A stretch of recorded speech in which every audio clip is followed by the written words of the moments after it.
Okay, good morning, good afternoon, wherever you may, or good evening if you're in Australia. So today is a webinar that we're doing from VirtuSales to discuss working from home with Biblio and how we can look to get the most out of it. My name's Rodney Elder. I was hoping to have video working today, but unfortunately, it has my camera stopped working. But this is the joys of working from home and working with technology at the same time. But the show must go on, and we will start moving through the various options for working from home. All right. So just to give you an idea, we're going to have, if you've got any questions, please send them through on the question and answer facility.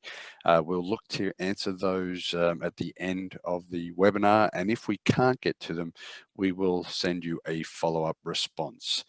It's scheduled to go for half an hour, maybe a couple of minutes more if we've got a few extra questions. And we will be making this available on the customer corner of our website, which we will show you at the end where you can access, because we're posting more content up there and we want to make sure that all our customers are visiting there regularly to get tips and tricks on using Biblio. So we're going to go through the new reality of Biblio, moving physical forms into Biblio, looking at some marketing workflows, rights and sales and licensing, and a few other areas that we are reviewing. We're also going to be covering off reviewing and approving text and images, keeping up to date with what other colleagues are doing, and then following up with the question and answers. So the new reality of working from home is we're all sitting there undisturbed in our new offices. As you can see here, I'm actually using books for multiple purposes to help my screen get up to my ergonomically safe height. But then in reality, as most of us around the world are, we are also doing some homeschooling. And so we are having to divide our time. So we need to be as efficient as possible in our new workspaces.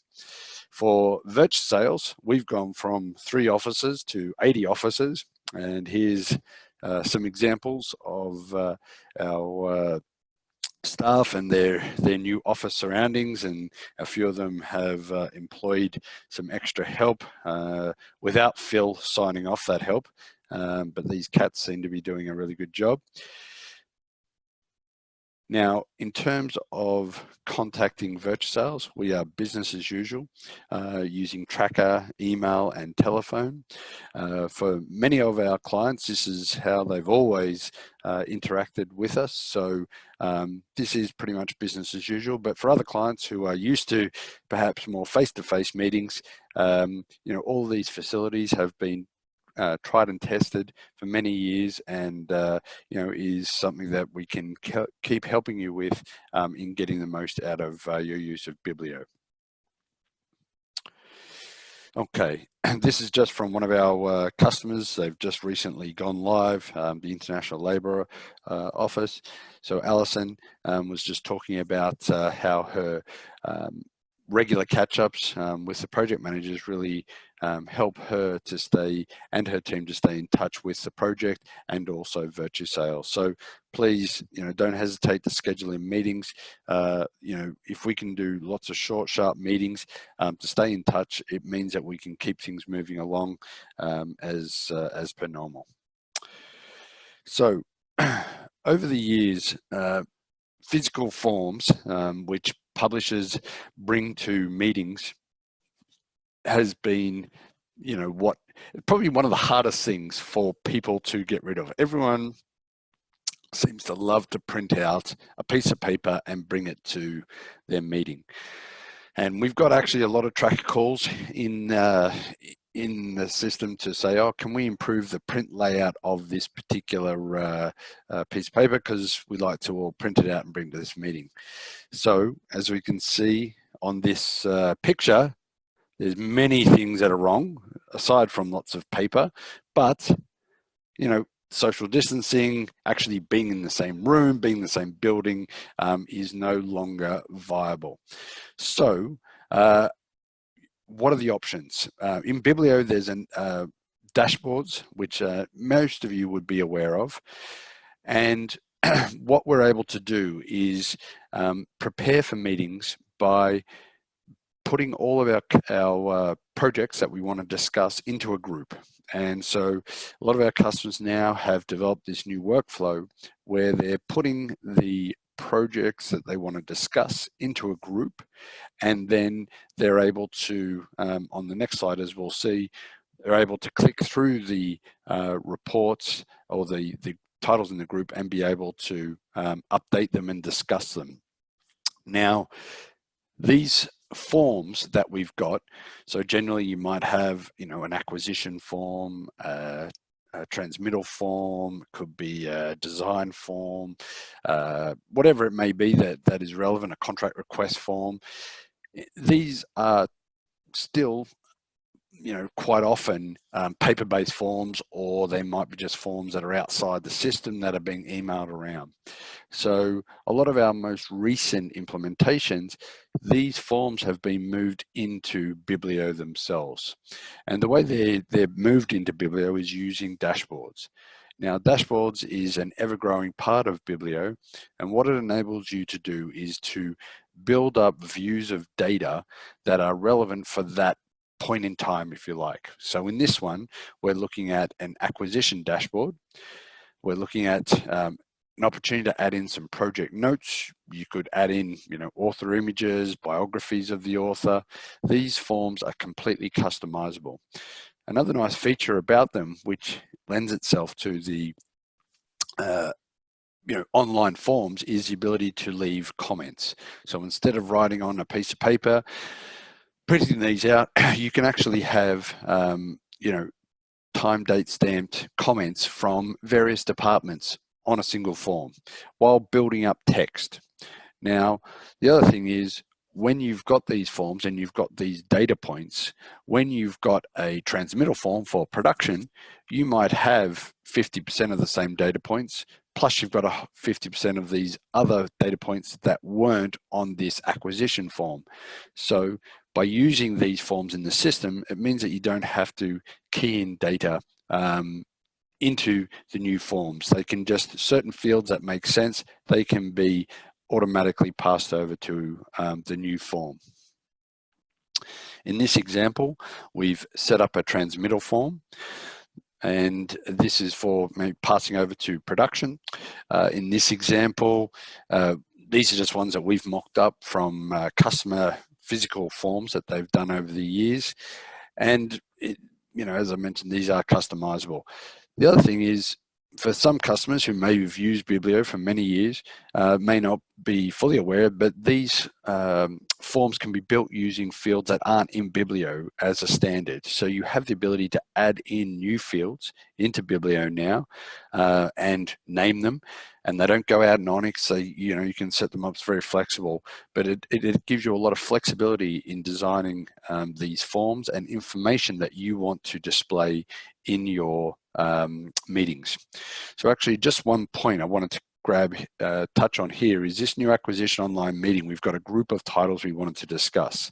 When we click into one of these, it then brings up this particular project that we're going to be discussing, and then allows us to click through where people can view them, leave their comments, and move on to the next. So there's a nice workflow in here when you've got your online meeting for working between them. Another area where this is being used is contract request forms. So if you are looking to set up a contract and it's done by someone else other than the acquisitions team, the acquisitions team can put in their contract details, and then that can be workflowed to the appropriate person in the contracts department or accounts department to actually do up the contract, whether it be in Biblio or in another system. There's a new functionality that we have developed recently, which is around attributes. And attributes allow you to set up tick boxes, if you like. It's readily expanding. There's now date options, value options that you can add in here as well.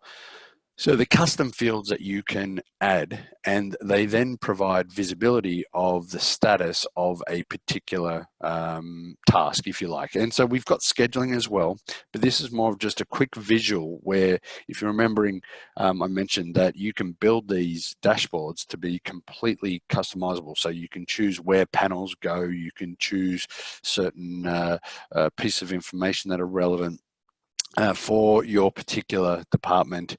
And you can view this as opposed to having to click to other screens. So the dashboards slash online forms are really about being able to bring information to your readily accessible needs as when you need them, without having to click across many different screens. Okay, some other things we're going to touch on is our marketing and workflows. So one thing to say is with the dashboards, these can be configured, and you know, in the background, there's some maintenance areas. We're looking at doing a follow-up training sessions for how to set up dashboards, which we will let people know about. So if you don't have any of these or you haven't seen these before, you know, we recommend coming in contact with leaving a tracker message or speaking to your internal department to learn about getting more of this functionality set up for you. So now that we're not having the ability to have these online meetings, there's some other areas where customers are moving physical forms, such as a marketing plan. They're building those in Biblio. There's a whole bunch of new functionality in Biblio, which is around managing your promotions that you might have coming up, awards that you have, events, you know, comments that you're saying, you know, we want to bring it to a certain event, although that might be a good 6 months away before you bring it to any event, but it could be any virtual event, as we're all getting used to now. Any sales points and reviews, you know, commenting, things like that. So you, instead of doing this in an offline document, you can actually build this in. So when anyone clicks in to a particular project, you can then see the marketing plan, if it makes sense to share that with your people with the appropriate securities. But these events and awards and any other sorts of information, the benefit of having them in here is if you click into these, there's a lot more detail behind the scenes. You can run reports to then say, show me the events I have coming up, show me the awards that I need to submit this title for. These then go out in Onyx. So it's really about putting data in as, you know, repeating the entry process as minimally as possible, but also displaying it in ways that make sense. So we're able to move our marketing plan into Biblio. Now, chatting with a few customers in the last week, we're able to you know, look, one of the challenges is how do we get physical books out for publicity when we can't send physical books. So in Biblio, there is a way that you can track your reviewers, if you like, and you can choose whether you're sending them out physical copies or electronic copies.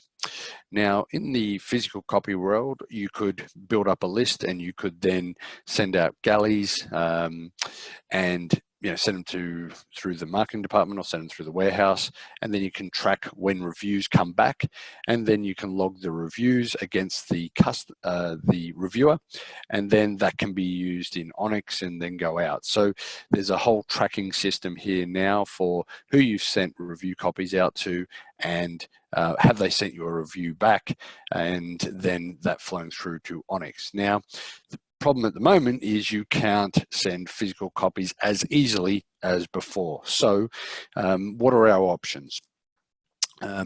In Biblio, there is a facility where you can create review copies. you can send out reading samples, and there is ability to upload a reading sample, or you can actually use the software to create a reading sample where it can reduce the image sizes so that you know, if you didn't want to send out the full review version and you wanted to extract some information, you can. You can send out these assets to non-Biblio users. You can automate the distribution of them, and you can watermark and password protect these as well. So the way that it works is you can upload, in this example, we're uploading a reading sample to the title, which is the end of the tunnel, which is stored. Then, depending on how you want to manage this, there's a way where you can do it one by one, but you can also do it in an automated fashion as well to a group.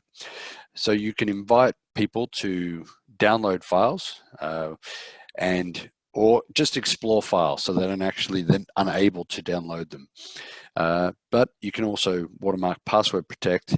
You can choose to extract chapters or set up specific previews for these files that you can then send out. And we have these templates where you can choose for, say, a reviewer template, where they could go and receive a customized email that will then give them access to this asset.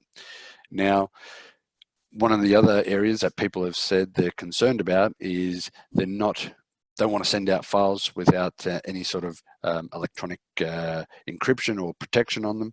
So in Biblio, you're able to either use social data protection with watermarking, or you can also use password protection. So you're able to set that up on a file basis where people can access these once they've got the password.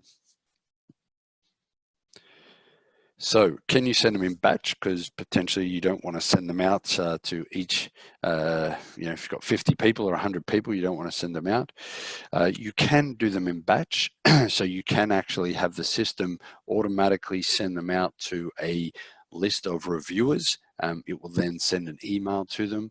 They can then access it, and they'll be invited to visit the digital asset management system, where they can then download those or view those assets depending on what the invitation is said to have done. And it will do that automatically when assets are added to a particular category. So you don't have to worry about things being sent out prematurely. It will only send them out when they've been set up into the right category. Now, you might say, actually, I don't want to send out assets like just that group. I want to send out a custom group of assets. We also enable you to build a basket. So you can create a basket of potentially custom types of assets that you want to send out. And you can also, let's say, for example, you said, you know what, I don't really want to invite people to log on to the DAM. People don't want to do that. They just want to get the file. So I just want to get the file to them as simply as possible.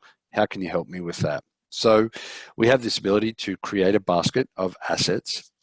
You can then generate a URL for that basket, and then you could just send that URL in your own email. So you can just create that. Now, one of the really nice features of this is you can actually send the URL with a expiry date. So by doing that, you're able to say that it's only going to be available for the next week for that URL, and so that people cannot go and access that or be forwarded on to other people outside of that period. So what we're doing here is we've created a basket. We've then set up reading samples. We've then put an expiry date on it. And then we've created this URL, which we could just add into our own, you know, emailing system should we wish to. So we try as much as possible to give you options to use your traditional emailing, or if you want to use the Biblio system to automatically send out, this is an option as well. All right, so that's really on the sort of publicity side and trying to help in getting assets out to reviewers and other agents that need to see assets. But Biblio is also being used as an online licensing tool where you can, just like before we talked about creating an asset or a basket, you can actually invite people to browse assets so they can't actually download them. So let's say you had a season of new titles that are coming out. You could invite any potential rights buyers in to view a basket of assets or a season of assets, and then click through and message you on the ones that they wanted to get more information on. So this is a great way for you to communicate with people about assets. Then once you sell assets, you can actually invite people to upload their assets. So let's say, for example, they've done a translation, you've sold the rights to them, they need to send you the files, they can upload those files directly into the system against the subright deal as well. So it's going both ways. It's trying to help you sell your assets, but then also track the assets that you have sold and what they have transformed them into, so that you can report back as required. Some production and contract workflows that potentially are happening offline. Let's say, for example, you're going to your production meeting or a costing meeting and you're printing out your P&Ls. Now that you're all having to work remotely, there are some workflow options where you can do an estimate. This is a provisional costing screen, but it equally works for an impression as well, or a production record. And there is an option where you can workflow. Now, this will not be turned on for everyone because, you know, traditionally when smaller publishers potentially were all in the same building, in the same room, they didn't require this as much. But now that you're all working remotely, maybe something for a workflow option is going to become more of a requirement. But essentially what it enables you to do is to click on a workflow and then to route it to different people for approval of cost estimates. The other option for trying to help things working online and remotely is generating a contract. So in Biblio, there's lots of securities where people can enter in information, but then it can be sent to people for approval. And then when it's time to generate a contract, you can generate the contract directly out of Biblio. And then you can either save that into the digital asset management system where it's then linked, or it can be then save your scanned signed documents as well against that in Biblio as well. So this is where you may not be getting any physical copies back or stored in filing cabinets, but you need to still do them. This is a great option. Other ways that trying to keep people informed is updating schedules. So there's schedules across the system. We have work level schedules, we have production level schedules, we have contract level schedules, subright deal schedules. So what we are doing with this is instead of emailing people, having your meetings about, oh, what's this project up to, you can actually see clearly yourself where it's up to and how people are tracking, and people can leave comments on this, and you can be notified to look at, if you're really concerned about certain tasks, you can set up notifications that will only update you when those tasks are completed for projects that you have a role on, for example. So there is a lot of powerful configuration in there to help people stay connected when they aren't able to meet in face-to-face meetings.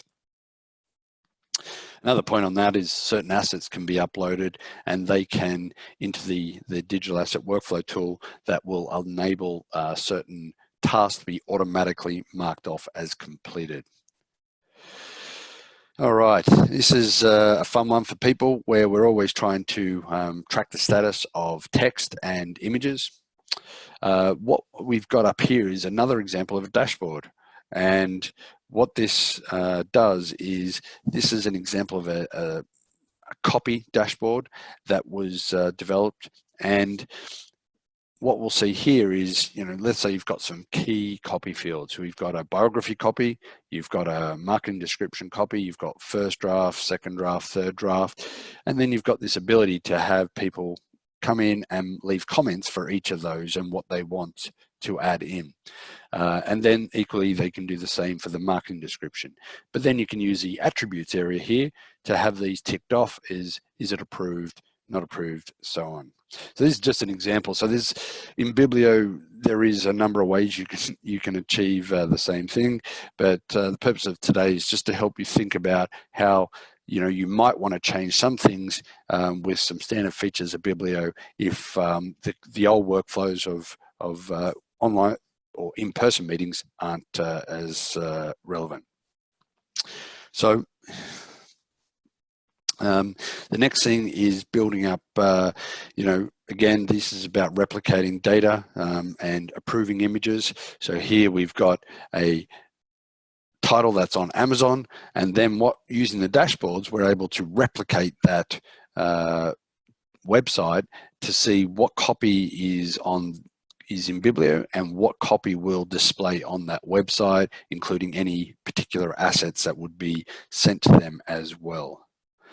And actually, just a note here, these tick boxes here is telling you that they're approved. But if someone had entered in copy and it wasn't approved, then that would show up in red and basically showing you that that copy that's there would not appear on the Amazon website. So again, trying to keep people up to date with the status of things. We can also look to approve assets. So just like we talked about with the reading samples, you're able to put in assets into the system and it can notify people internally, and then you can actually have approval of statuses. Now, I know we are coming up to 2 minutes and I apologize. I do have probably about another 5 to 10 minutes going through. So hopefully, this is giving you some food for thought, and I'll keep going. But if you need to drop off, I understand, but I will keep going. So this is an example with the digital assets. Different statuses that you can have in here. So again, what is this replacing? This is replacing the routing of, say, someone's got an image, they've printed it off, people leave their comments on it, they pass it on to the next person, they leave their comments on it. Well, you can do the same thing in the DAM. And so it's an online routing tool for assets. Okay, now the next part is how do we keep up to date? We're not in the same room. We can't walk over to someone's desk, and we want to know how can we keep up to date with what's happening in the business. So what we recommend is making sure you're using scheduled reports. You might have some scheduled reports, but actually now that you're not as easily able to stay in tune with what's happening, you could set up more scheduled reports.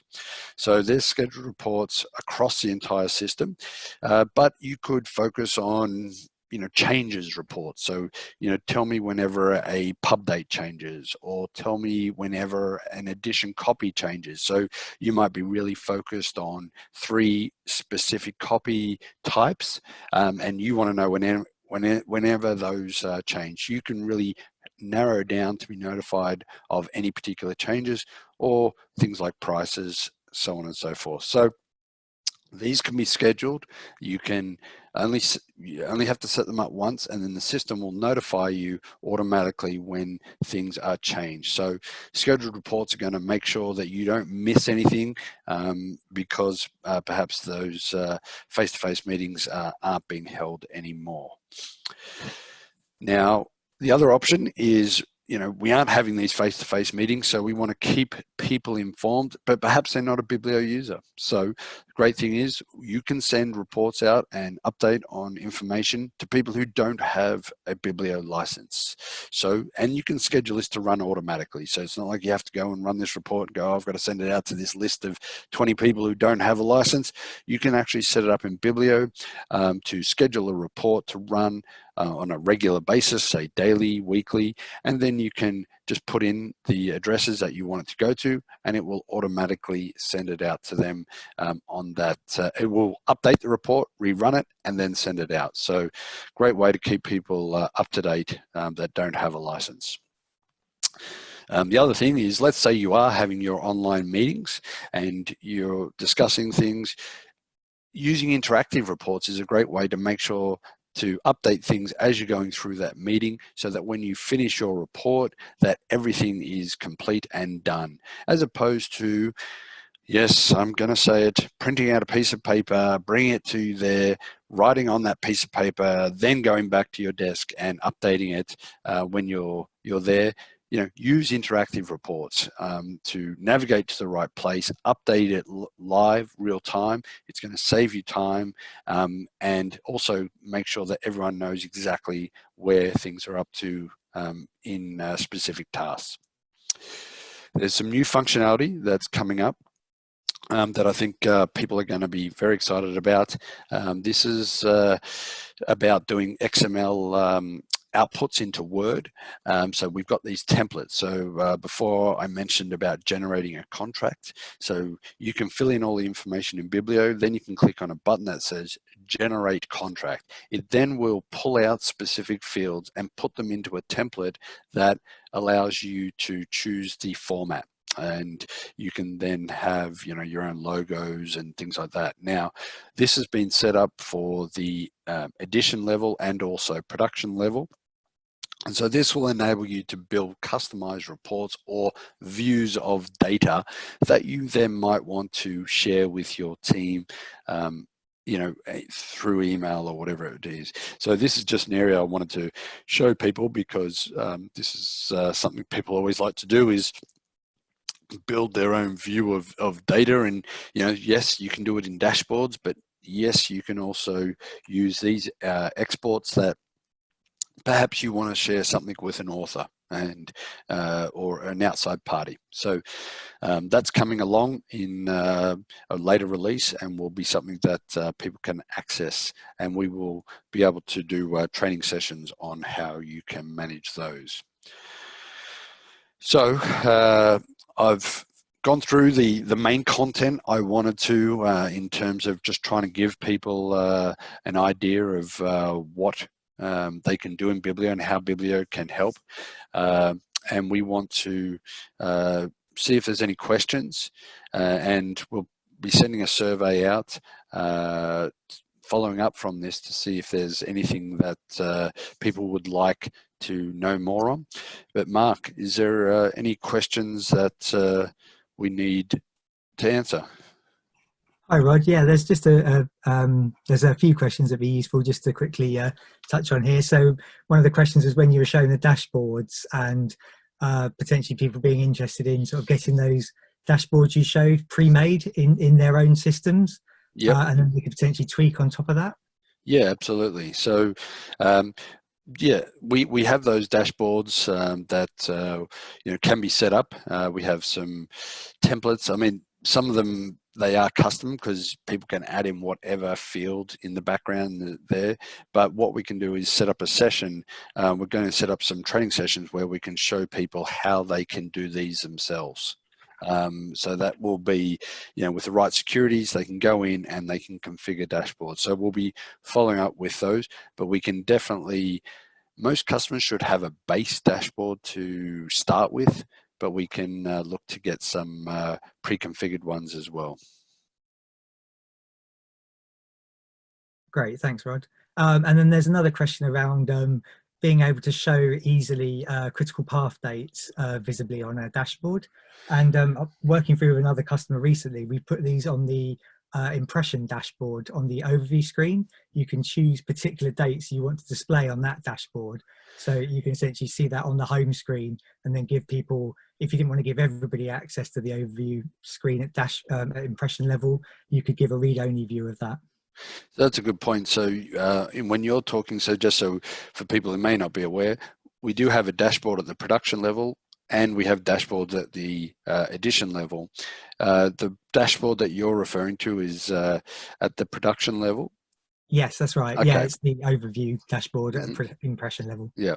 So the other dashboards that we were looking at previously is currently you're not able to put the scheduled dates from a production record to a dashboard on the edition level, but that will be something that is, I'm sure, over time become more available.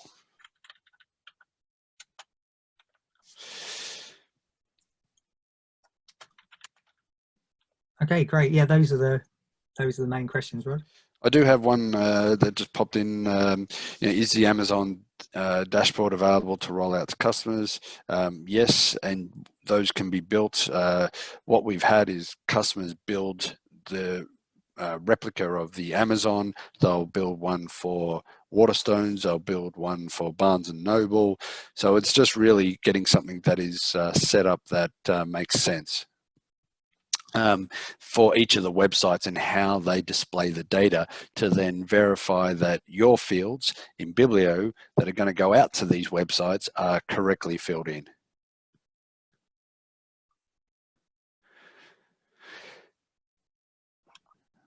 Change reporting. So what's the ETA on custom change reporting? Not just common changes, but specific types of changes. So I mean, there are lots of specific changes, custom changes that you can look at, but what we need to do is probably have a look at a specific requirement that you've got. If any of the standard ones aren't meeting your needs, but yeah, we could probably do another training session on reporting, and I think those changes will be something that people are really interested in now that they can't have these meetings. So I think that's the main areas that we wanted to cover in this. I hope it was useful for you, and we will stay in touch with you. We will send you out a follow-up just to get some feedback, to see if this was useful, and to see what sort of other types of sessions would be helpful for you moving forward. But we wish you the best. Stay safe, and we will all look forward to talking to you soon. Thanks very much.